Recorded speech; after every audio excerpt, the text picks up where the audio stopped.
कि acceleration is equals to alpha x square, then find equation of acceleration as function of time. चलो बनाओ तो फटाफट. Then find equation of acceleration as function of time. हो गया जी. चलिए बनाते हैं, फिर आगे बढ़ता भी है. कुछ एक्सेलरेशन है अल्फा एक्स स्क्वायर, तो क्या हम लोग v into d v by d x is equal to a लिख दें. तो v into d v a dot d x and go through integration. तो integration of v dot d v, integration a के लिए alpha x square and d x. तो यहाँ आ गया हम लोग का v square by 2 is equal to alpha x cube by 3. चलो यहां से सॉल्व करते हैं. तो मेरे पास v स्क्वायर आया है 2 alpha by 3 x cube, 2 alpha by 3 x cube. तो यहां से v कितना आएगा, अंडर रूट 2 अल्फा बाई 3 और x पे पावर 3 बाई 2. समझे क्या सब कोई? बोलो बोलो, समझा सब? Yes sir. अब यहां से आगे बढ़ते हैं. वेलोसिटी का अगर इक्वेशन पूछते तो ये रहता. अब v को लिखते हैं dx by dt. dx by dt is under root 2 alpha by 3 and x पे पावर 3 बाई 2. तो इसको अब x को इधर भेजो भाई. dx by x पे power 3 by 2 is under root 2 alpha by 3 and dt. Now integration of x पे power minus 3 by 2 and dx root under 2 alpha by 3 बाहर, इंटीग्रेशन ऑफ dt. क्या इसका इंटीग्रेशन होगा x पे power minus 3 by 2 plus 1 divided by minus 3 by 2 plus 1. And this is under root 2 alpha by 3 and dt का integration t. So x पे power minus 1 by 2, नीचे में minus 1 by 2 under root 2 alpha by 3 and t. minus 1 by 2 को इधर multiply कर लीजिए, इसको इधर. x पे power minus 1 by 2 is minus 1 by 2 under root 2 alpha by 3 और t. चलो जी x के फॉर्म में लाना है, x लाना है. x लाने के लिए क्या करना होगा, minus 1 by 2 पे पावर minus 2 देना होगा. तो इस पूरे टर्म पे भी पावर होगा minus 2. Minus minus cancel, 2 2 cancel, left hand side में x आ गया. अब राइट में देखो, माइनस है तो सब नीचे आ जाएगा.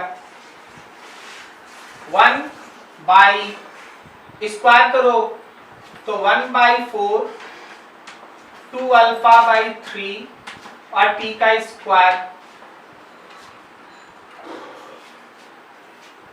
4 और 3 12 ऊपर, इससे ये घटा 2 times 6. So x will be equals to 6 by alpha t पे पावर -2. 6. अभी सबको दिख रहा है यहां तक? Yes sir. तो x आ गया इतना. अब देखो तुम दो काम कर सकता है. तुम चाहो तो इसमें x था, उस x को यहां पुट कर दो.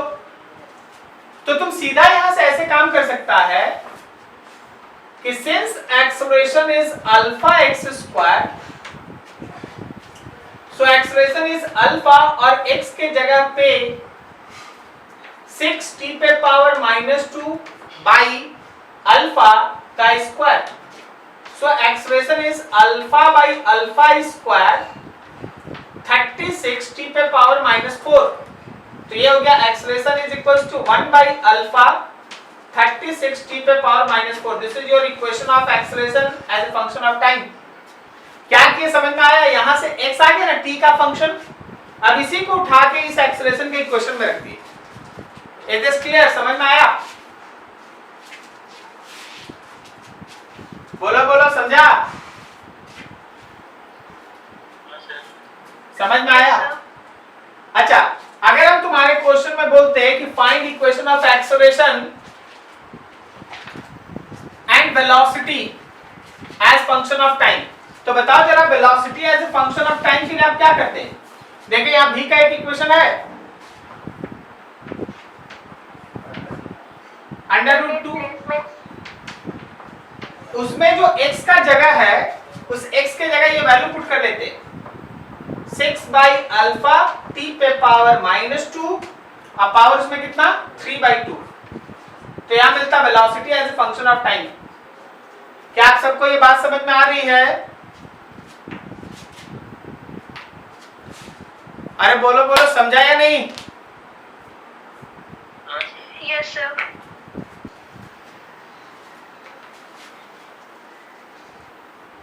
हाँ, चलो बताओ रिलेटिव मोशन में क्या होता है? रिया कुमारी, रिया बताओ जरा, रिया क्या होता है relative motion?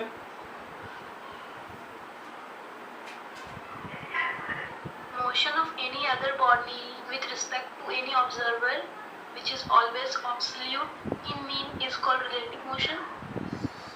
Observer should be in motion or rest?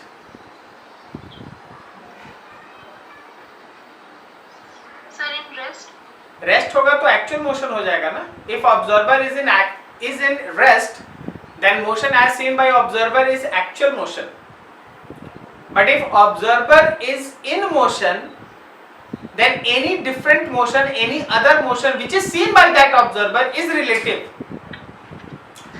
Observer अगर रेस्ट में है तो उस रेस्ट वाले ऑब्जर्वर के रिस्पेक्ट में कोई भी मोशन एक्चुअल है, लेकिन ऑब्जर्वर अगर खुद ही मोशन में है तो उसके रिस्पेक्ट में कोई भी मोशन रिलेटिव है. क्या ये समझे आप लोग?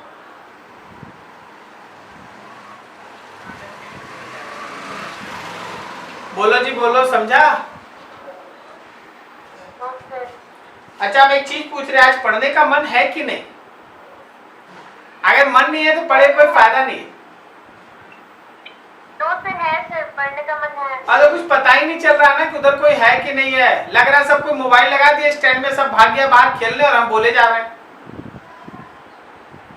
तो सर ऐसा नहीं है सर. तो भाई देखिए, काम क्या है ना कि कोई भी ऑब्जर्वर अगर रेस्ट में है तो रेस्ट वाले ऑब्जर्वर के रिस्पेक्ट में या ग्राउंड के रिस्पेक्ट में अगर आप किसी मोशन को डिस्क्राइब करते हैं तो वो उसका एक्चुअल मोशन है. बट अगर कोई एक मूविंग है बॉडी, कोई एक मूविंग ऑब्जर्वर है और उसके रिस्पेक्ट में किसी दूसरे बॉडी का मोशन आप डिस्क्राइब करते हैं तो वो उसका रिलेटिव मोशन है. Relative position, relative velocity, relative acceleration निकालना हम लोग सीख चुके थे. तीनों का फॉर्मूला आया था. A relative position of A with respect to B is relative position of A with respect to B is actual position vector of A minus actual position vector of B. Relative velocity of A with respect to B is actual velocity of A minus actual velocity of B. Relative acceleration of A with respect to B is actual acceleration of A minus actual acceleration of B. ये तीन हम लोग last में derive किए. अब चलो हम लोग इस सब चीज को थोड़ा और अच्छे से प्रूफ करेंगे, देखेंगे, चीज को समझेंगे by question.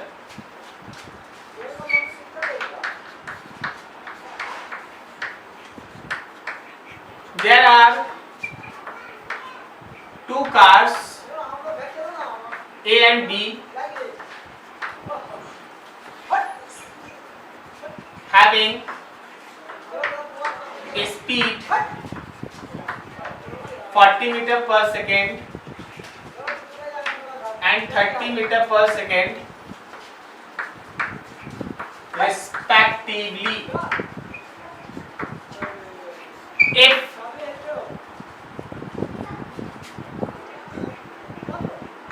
driver of car A, C, passenger in car B, then find velocity of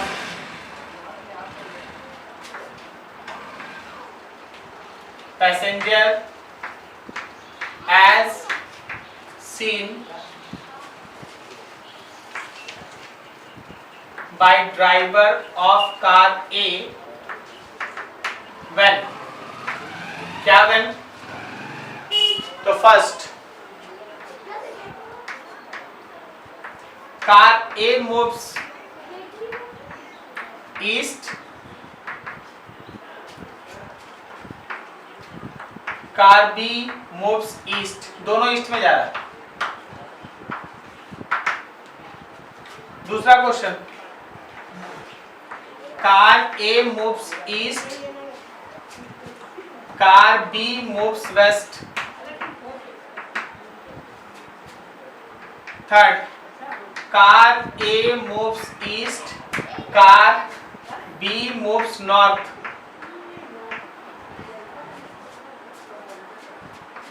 fourth, car A moves east, car B moves south।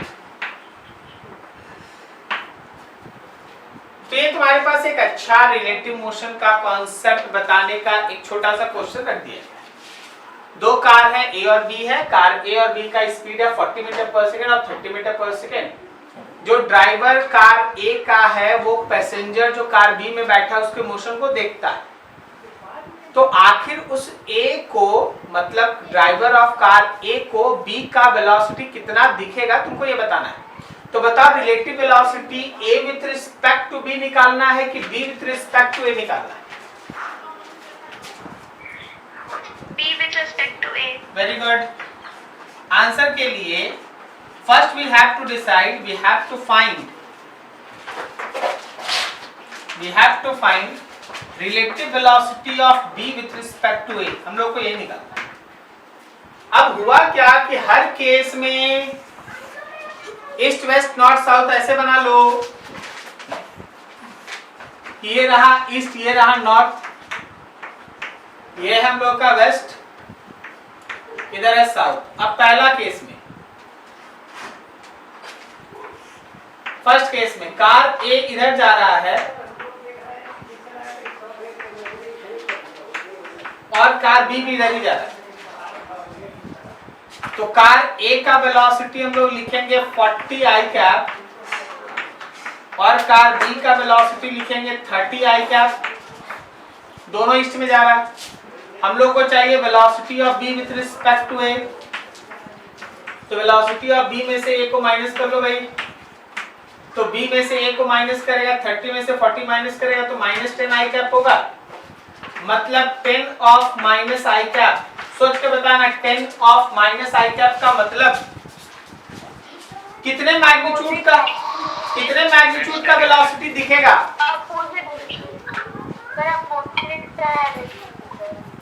Opposite का मतलब बताना पड़ेगा। West direction. हाँ, वेस्ट में दिखेगा, वेस्ट में दिखेगा।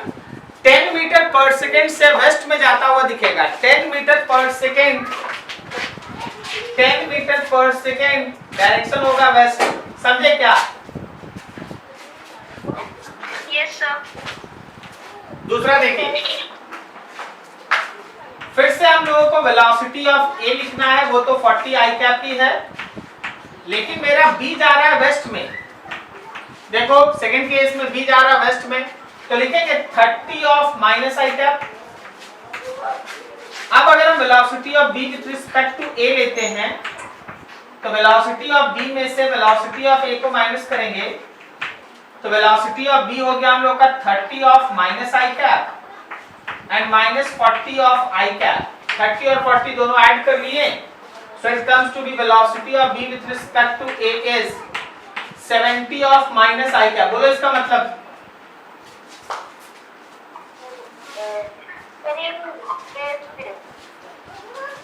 70 मीटर पर सेकेंड से किधर जाता हुआ दिखेगा? वेस्ट के डायरेक्शन में। 70 मीटर पर सेकेंड वेस्ट की तरफ जाता हुआ दिखेगा।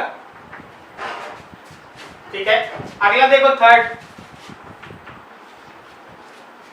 थर्ड में एक बार में लिखते हैं। Velocity of B with respect to A is velocity of B minus velocity of A.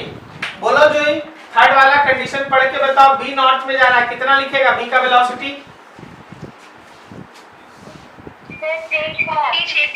30 j cap और ए का वेलोसिटी तो लिखेंगे ना 40 आई कैप।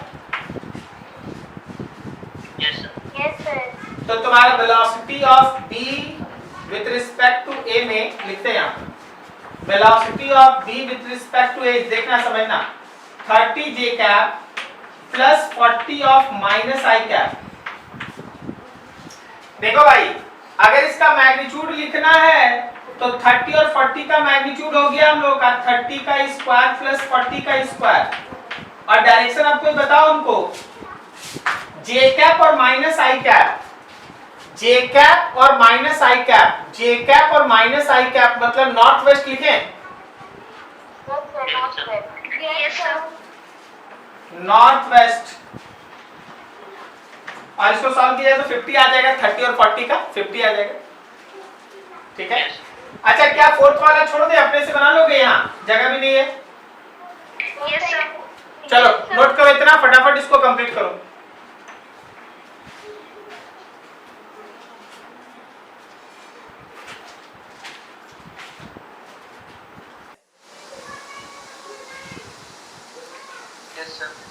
क्या सबको ये बात समझ में आई? Yes sir. हाँ, अब इसी तरह से initial velocity of A with respect to B मतलब velocity of A minus velocity of B 10 i cap minus 6 I cap, so it is 4 I cap. Initial velocity of A with respect to B. Now acceleration of A with respect to B is actual acceleration of A minus actual acceleration of B. Actual acceleration A का कितना 4 I cap और B का कितना 1 I cap. So it is 3 I cap meter per second square. अब आप ऐसा पढ़े हैं, आप क्या पढ़े हैं कि S is equals to ut plus half at square पढ़े आप। अभी देखिए A with respect to B पूरा relative, A with respect to B और यहाँ भी A with respect to B पूरा रिलेटिव। सो यहाँ हो गया हम लोग का 50 I cap, यहाँ हो गया 4 I cap into time plus half acceleration में हो गया 3 I cap एंड टाइम का स्क्वायर, सब में I cap कैंसिल, सब में I cap cancel. So equation is 50 is equals to 40t plus 3/2t square. देखो तो अच्छे से समझा।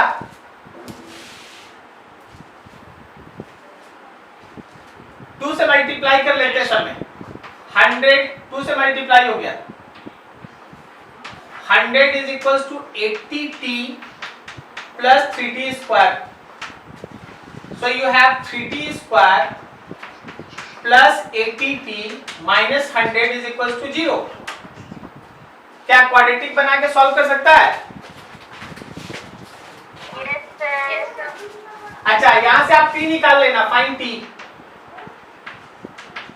ये t आप निकाल लेना। ये वो टाइम होगा जहां वो A ओवरटेक कर चुका होगा B को। लेकिन अब क्वेश्चन का सेकंड पार्ट कैसे बनाएं? क्वेश्चन के सेकंड पार्ट पे देखिए टाइम आप निकाल चुके हैं, मान लो कुछ भी है, लेट कुछ भी लिख देते हैं t नॉट।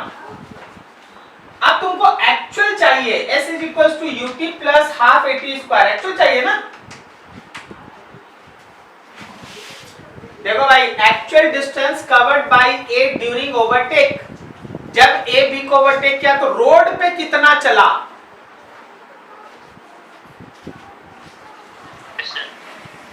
टाइम तो निकाल लिया। अब आप एक्चुअल मोशन ले ले सबका ए का, तो actual distance distance covered by A is velocity, A का actual velocity, A का 10 टाइम t नॉट जो निकला होगा पीछे, प्लस हाफ एक्सेलरेशन A का एक्चुअल 4 और टाइम जो आपका पीछे निकला t नॉट, पुट करके सॉल्व कर दिए आंसर। क्या आपको समझ में आया? हाँ सर। क्या आप लोग सभी को समझ में आया? Yes sir.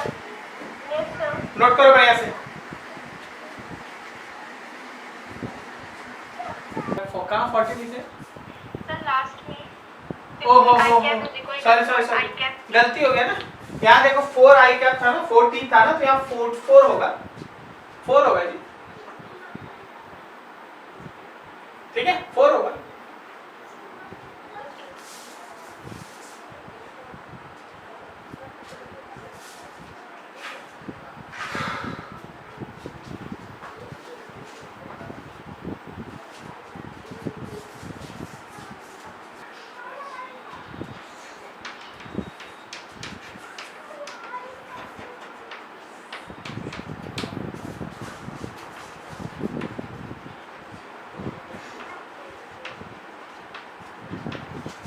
A train is moving with velocity 60 meter per second on track. 60 meter per second on track. A monkey on roof of that train moves with velocity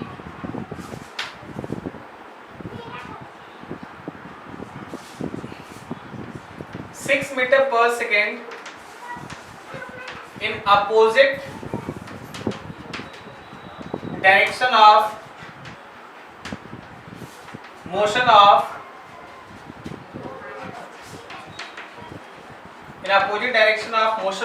train. 6 meter per second in opposite direction of motion of train. Find velocity of monkey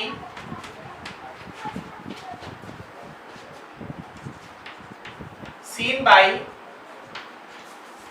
observer on ground. बोलो क्या निकालना है, कौन सा velocity find out करना है?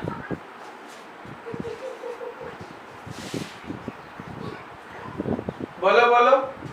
Actual velocity. Actual velocity. Very good very good very good. अब देखिए यहाँ पे एक सिनारियो बनाइए, हम बोले ना हमेशा फिजिक्स में एक फिगर आ जाए अगर, तो समझ जाना कि 80% क्वेश्चन सॉल्व। मान लो भाई ये एक ट्रेन है,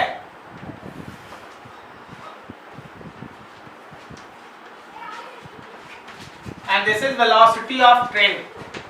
How much it is? According to question it is 60 meter per second. और इसके ऊपर एक मंकी है, मंकी तुम समझ जाना यार, समझ जाना कि मंकी है, ठीक है। ये इस डायरेक्शन में मूव कर रहा है, कितने से मूव कर रहा है? 6 मीटर पर सेकंड। लेकिन हम पूछना चाहते हैं कि ये 6 मीटर पर सेकंड मंकी का कौन सा वेलोसिटी है? माइनस आएगा। रिलेटिव वेलोसिटी है, monkey with respect to train है, समझा ना? तो कोई एक ऑब्जर्वर है जो जमीन पे है और जमीन पे खड़ा हुआ ऑब्जर्वर इसके मोशन को देखता है, तो हम लोगों को इक्वेशन है velocity of monkey with respect to train is velocity of monkey minus velocity of train. Velocity of monkey with respect to train is 6 के साथ minus i cap. Velocity of monkey निकालना है और ट्रेन का velocity 60 i cap, वो minus वाला इधर उठा के ले आओ। -6 i cap plus 60 i cap is actual velocity of monkey. Therefore, actual velocity of monkey is 54 I cap. मतलब इस पर्सन को मंकी किधर जाता हुआ दिखाई देगा? इस डायरेक्शन, ट्रेन के डायरेक्शन में, लेकिन उसका वेलोसिटी कितना दिखेगा? 54। हाँ मान लो अगर ये ट्रेन ईस्ट में जा रहा है, सपोज ईस्ट में जा रहा है, तो ट्रेन अगर ईस्ट में जा रहा है तो मंकी भी इस पर्सन को ईस्ट में जाता हुआ दिखाई देगा, लेकिन उसका वेलोसिटी होगा 54। सही है?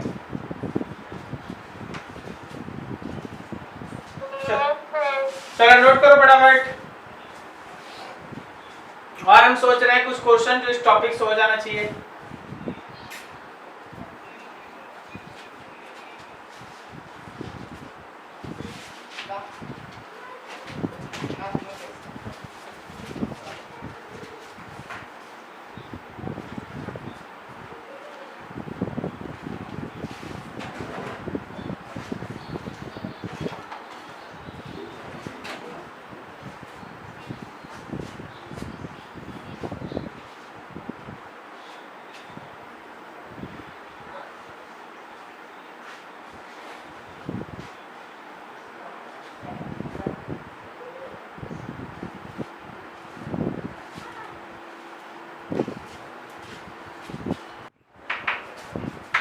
Between B and C, B और C के बीच का रिलेटिव मोशन, अभी हमें ना ज्यादा हम लिखेंगे नहीं, हम डायरेक्ट कुछ लिखेंगे, आप समझिएगा। S is equals to ut plus half at square। बहुत बार क्या होता है, इसको आप सीधा सीधा रिलेटिव कॉन्सेप्ट में सबका रिलेटिव ले लेते हैं। क्या रिलेटिव डिस्टेंस दोनों के बीच 2 किलोमीटर है?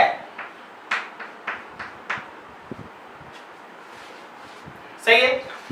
अच्छा अच्छा, अगर दोनों वेलोसिटी अपोजिट में है तो रिलेटिव वेलोसिटी के लिए दोनों ऐड हो जाएगा ना? यस 8 और 6 क्या यहाँ लिखते हैं 14p, और एक्सेलरेशन तो दोनों का है भी इसलिए 0। तो क्या मेरे टाइम के लिए 2000/14 आया? इतना सेकंड्स आपके पास समय है। बहुतों को ये नहीं समझ में आया, अपोजिट डायरेक्शन में देखना यार, सिंपल, आप रोड पे जो चलते हुए मोशन देखते हैं ना, वही है। दो ट्रेन अपोजिट में आ रहा, तो दोनों तुमको फास्ट दिखेगा या slow?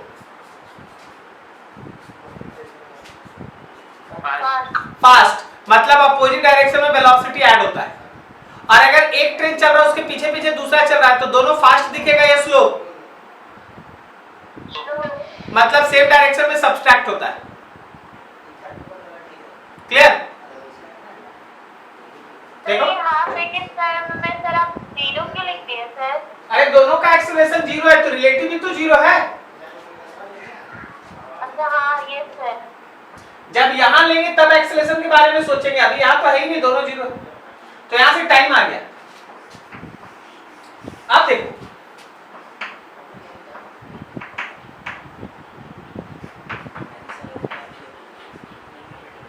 Considering relative motion A and B, फिर से S is equals to ut plus half at square, लेकिन सब रिलेटिव। याद रखना जो सेम डायरेक्शन में रहेगा ऐड हो, सॉरी सब्सट्रैक्ट होगा, जो अपोजिट डायरेक्शन में रहेगा वो सब्सट्रैक्ट होगा रिलेटिव में। तो क्या ये डिस्टेंस 2 किलोमीटर है? 2000। अब वेलोसिटी देखो, इसका 10 है, इसका 8 है, सेम डायरेक्शन में है, तो क्या यहाँ 2 लिख दें? Yes sir. टाइम के जगह पे जो आप टाइम निकाल रखे हैं 2000/14 उसको लिख दें प्लस हाफ। एक्सेलरेशन देखो सेम डायरेक्शन में, अब देखो एक्सेलरेशन a को हम मान लेते हैं कुछ भी, एक्सेलरेशन a, अब इसका कोई एक्सेलरेशन था नहीं तो यहाँ पे तो एक्सेलरेशन a ही ना होगा। अरे बोलो बोलो, समझाइए। Yes sir. सेम डायरेक्शन में है तो सब्ट्रैक्ट करते हैं, अपोजिट में अब वो 0 है, 0 तो 0 कर दी, और टाइम हम लोग का 2000/14 का स्क्वायर, सॉल्व करके एक्सेलरेशन निकाल दीजिए, आंसर आ जाएगा। समझ में आया?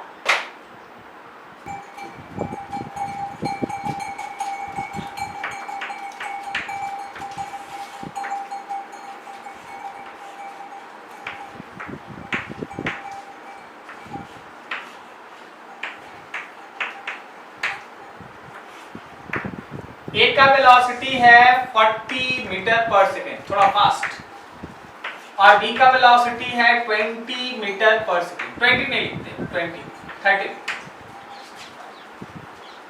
जब इनके बीच का डिस्टेंस 12 मीटर था,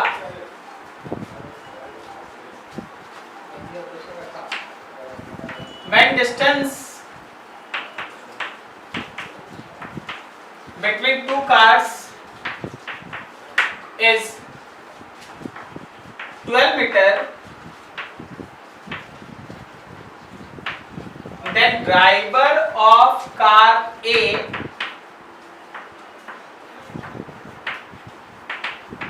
applies brakes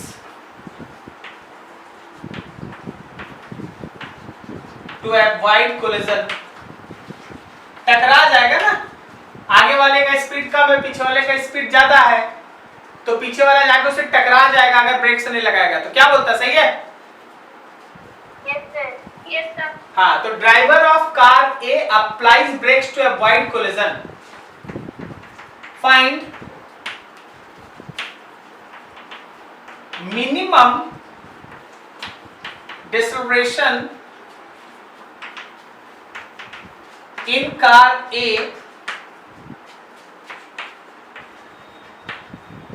to avoid collision।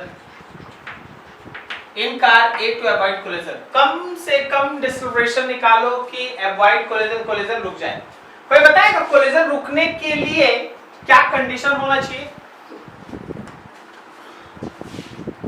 बोलो बोलो, पहले सोचना होगा कि क्या कंडीशन होगा, तब ना कैलकुलेशन कीजिएगा। बोलिए, ए बी से ना टकराए उसके लिए क्या होना चाहिए?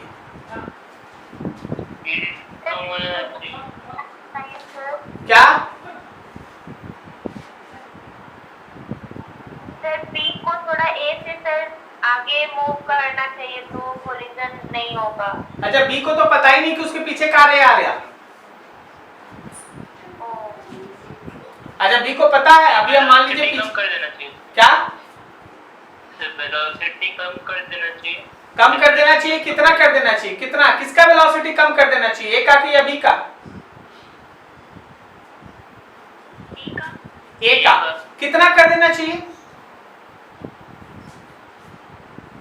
10 मीटर पर सेकंड। नहीं, बी के बराबर। एकदम सही बोले। अब 10 हमको पता नहीं चला क्या बोले, लेकिन हम ये बोल रहे हैं कि अगर कार ए का ब्रेक्स लगा के कार ए के वेलोसिटी को 30 मीटर पर सेकंड कर दिया जाए तो कार ए बी से टकराएगा नहीं, उसके साथ चलेगा, टकराएगा नहीं। वेरी गुड, क्या समझे?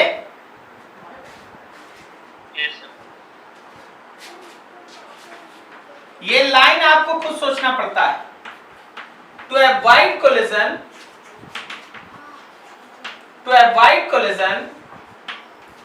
final velocity of car A should be 6 meter per 30 meter per second, which is equals to velocity of B। so बस ये बात था। रिलेटिव डिस्टेंस आपके पास है S रिलेटिव कितना है? 12 मीटर। 12 मीटर में ये काम कर लेना है। और इनिशियल वेलोसिटी आपको पता है कार A का इनिशियल वेलोसिटी कितना है भाई? इनिशियल वेलोसिटी है कार A का 40 मीटर पर सेकेंड, और इसका फाइनल वेलोसिटी होने वाला है 30 मीटर पर सेकेंड। सॉल्व कर लीजिएगा, टाइम निकाल लीजिए। टाइम नहीं, एक्सेलरेशन चाहिए ना। A निकाल लीजिए, ये मतलब रिटार्डेशन आएगा। v square is equals to u square plus 2s। Solve करके निकाल दो आंसर, समझे? Yes sir.